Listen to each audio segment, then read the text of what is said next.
The Life-Changing Advice of 100 Insanely Interesting People. Published by Medium. People frequently ask me what I've learned from the hundreds of people that I've interviewed. In attempting to summarize what they've taught me, I've written a book, another book, and hundreds of articles.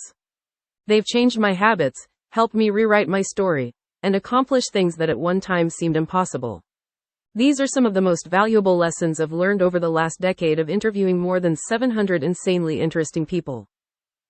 Note: if you want to listen to the full interview with each person, just click on the image.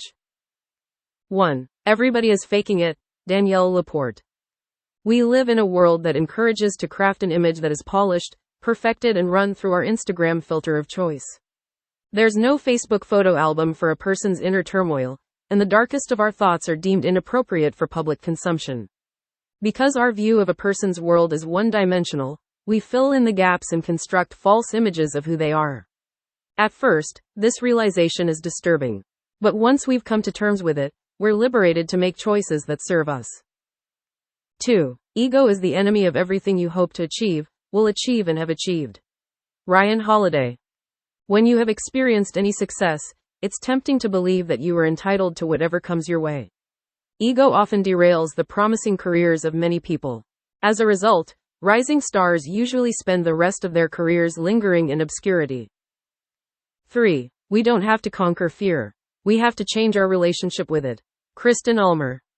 Fear serves a very practical purpose. It helps us to survive.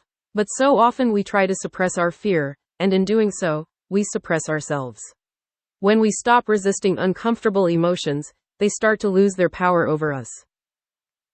4. Secrets are the currency of intimacy. There is not a single of us who doesn't have a secret that we wouldn't want anybody to know about. All of us have skeletons in closets, dark and twisted thoughts, and guilty pleasures.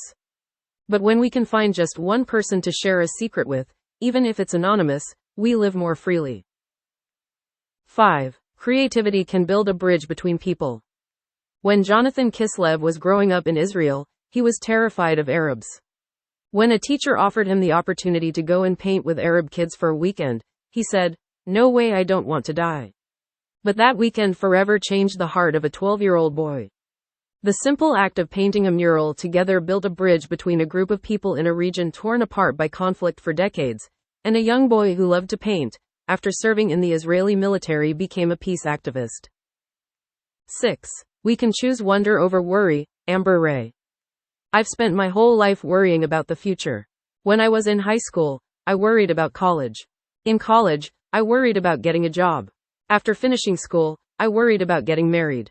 And none of my worries led to anything useful. But wonder and curiosity ignited my creativity, and lead to almost everything I'm doing today. 7. Your temporary circumstances are not your permanent identity. When something terrible happens to us, the sting of it feels permanent. If we're not careful, a circumstance will become our identity. And when a temporary circumstance becomes your permanent identity, you limit what's possible in your life. 8. One of our great misperceptions is that we can fill an internal void with an external accomplishment. Whether it's getting accepted to an Ivy League school, making the New York Times bestseller list, or selling your startup, the high from this experience will be temporary. We fail to account for what Sasha Hines described to me as hedonic adaptation. Our standards and our reference groups change.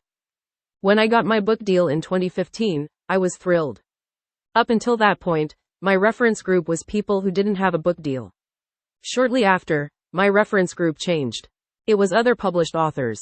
Many of them had sold thousands of books and hit bestseller lists.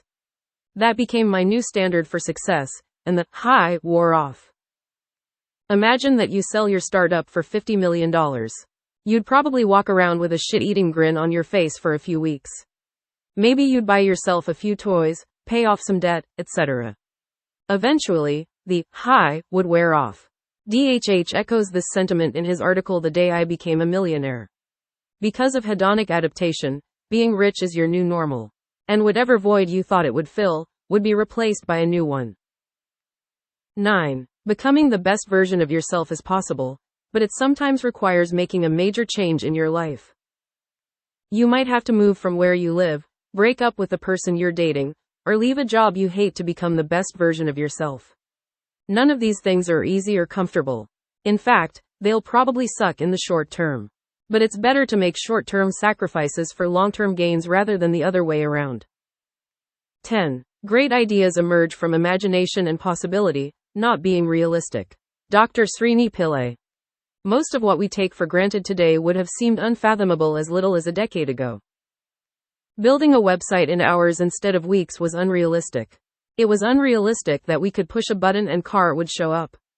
If people had limited to their thinking to what was realistic and possible, the amount of innovation we've experienced in this last 10 years wouldn't have occurred. Imagination is a pathway to infinite possibility and groundbreaking innovation. 11. Never make one thing the sole source of meaning in your life, whether that's a job, relationship, or creative endeavor. When you diversify the sources of meaning in your life, you increase the odds of fulfillment and decrease the odds of madness, disappointment, and despair. 12. You can't create your immortal, beautiful work by comparing your insides to other people's outsides. It's easy to forget that our view into the lives of the people we envy is one-dimensional. We compare and construct false narratives about what their lives must be like based on the books they write, the content they create, status updates, and Instagram feeds. 13. Living a good life requires us to fill 3 buckets: contribution, connection, and vitality. Jonathan Fields.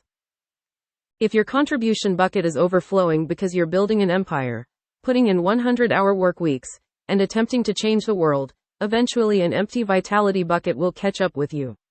When all 3 buckets are full, we live a good life. When one is overflowing and another is empty, life gets out of balance. 14. There's a point in every life journey when we reach a crossroads, a moment when we are forced to choose between what we should do and what we must do. El Luna. And, to step into that place of must, that place where you can totally fail, is so scary. But on the other side of it are the greatest miracles of your life, says El Luna. 15. Questions are at the heart of virtually every innovation, insight, and creative breakthrough. Warren Berger. The questions we ask can determine the results we produce. By asking a more beautiful question, we increase the likelihood of more beautiful results. 16. The area outside your comfort zone is your magic zone. Andy Malinsky. That's where remarkable achievements occur. It's in the unknown that the impossible often becomes possible. So give yourself a bit of time outside your comfort zone, and you might find yourself in a new one. 17. There's great creative potential in the things that make you angry. Tara McMullen. Throughout history,